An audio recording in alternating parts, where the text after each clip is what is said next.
আসসালামু আলাইকুম। মজাদার পারফেক্ট এই পুডিং তৈরির রেসিপিটি আপনাদের সাথে শেয়ার করছি। আমি যে পাত্রে পুডিং তৈরি করব সেটাতে আমি চিনি আর সামান্য একটু পানি দিয়ে ক্যারামেল তৈরি করে নিচ্ছি চুলার উপরে বসিয়ে।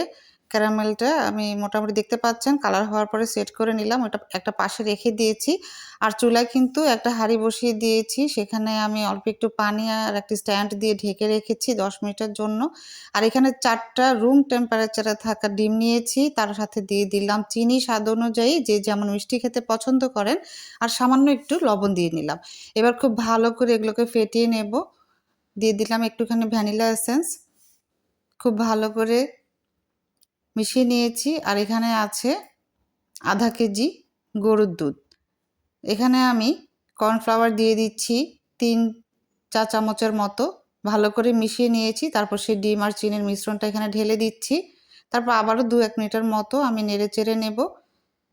এবার যে পাত্রে আমি ক্যারামেল সেট করেছি সেই পাত্রে আমি ঢেলে নেব, একটা ছাঁকনির সাহায্যে ছেঁকে তারপরে ঢেলে নিচ্ছি।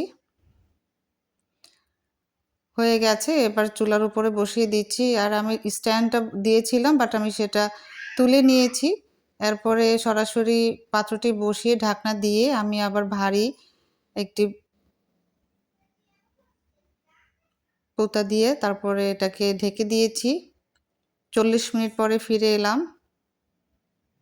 মৃদু আঁচে কিন্তু আমি এটা রান্না করেছি 40 মিনিটের মতো।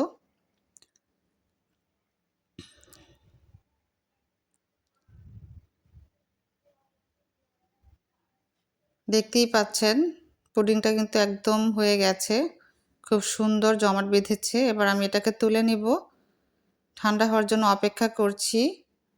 আমি কিন্তু ঠান্ডা হওয়ার পরে ফ্রিজে রেখেছিলাম 3 ঘন্টার মতো। তারপর এটাকে আমি মোল্ড আউট করছি।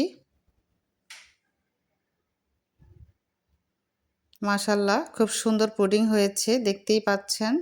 এবার আমি স্লাইস করে এটাকে কেটে নেব।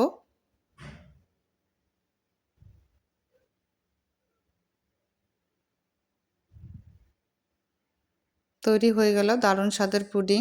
আশা করি সবার ভালো লেগেছে। অনেক ভালো থাকবেন আল্লাহর রহমতে। আল্লাহ হাফেজ।